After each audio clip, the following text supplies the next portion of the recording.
first year here at Aurora. Can you just tell me about yourself and your background in football? I coached 20 years at the up in Eastern Washington State. Came down here, was an athletic director for a couple of years at Clever, and this opportunity came up, and I kind of jumped at it. This is a great place to be. The tradition of Aurora football and the community is just I couldn't pass it up. So.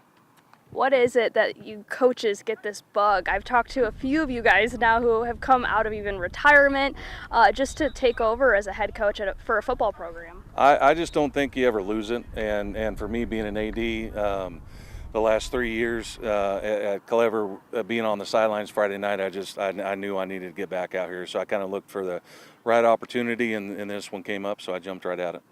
So far, what have you seen out of these guys in the last few weeks? I'm really impressed with their work ethic. Over the summer, a lot of grit. These kids are pretty dang tough. They go through a lot, and it translates out on the football field. So it's a great bunch of kids to coach. We only have a class of 4 seniors, so we're a heavy junior class. But these 4 seniors are also doing some great things out there for us, and excited to see us get going. Who are those seniors and what positions do they play? Treston Lopez, he'll be our starting corner, and he plays a little tight end fullback. Braden Allen is our starting wide receiver and defensive back as well. James Powell will see some time at both sides on a wide receiver and defensive back, and then Juan Guido is going to be our kicker and play a linebacker for us. So.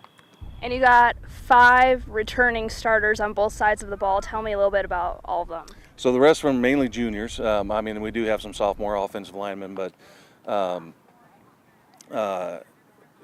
with Sean Creasy, I guess I'd start with him and come back as quarterback.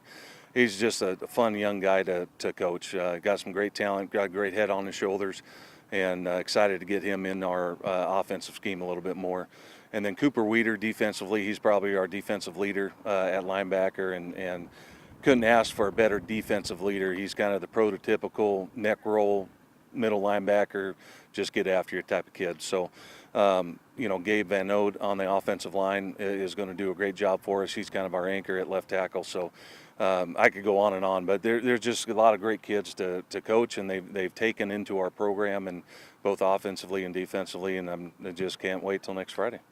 How have they soaked in your coaching style? I think it's a big change. You go, I don't want to say old, but go from young guy to experienced guy. There's a lot of change, and we just actually talked about that today, and just the expectations and what is the in my mind the right way to do things, and the way that breaking some habits and different things like that. And also me being an experienced coach, I've got to change some things that I need to do differently to fit what they do. And so that's kind of the key, is just finding out over the last 2.5 months of where guys fit the best. Did you guys get together in the spring, I'm assuming? Actually, it was kind of a real late hire in May-ish, so we started in June and just started rolling and got a lot of time together. We didn't do as much contact camps this summer. We did more of getting to know each other. So.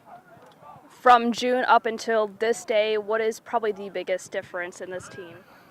Just knowledge, honestly. Just them understanding the game.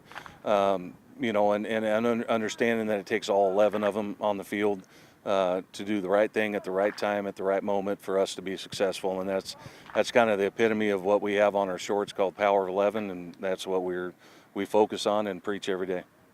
Is that your philosophy? Yeah, Power of 11. I've had that forever, and everybody can say family, pride, heart, whatever, but it really takes just 11 guys on the field doing the right thing for a place to be successful, and then the game to be successful for you. So, how eager are these guys just to get the season rolling at this rate? Well, it doesn't help or it doesn't hurt that we're playing Mount Vernon week 1 in the Bell Bowl, so they're pretty excited. I don't think I need to say anything coming out of the locker room on Friday night, next Friday night. So we're eager to go down and see where we're at, get some things on film at Sarcoxy, and then get after it next week, and should be another good matchup with Mount Vernon. So.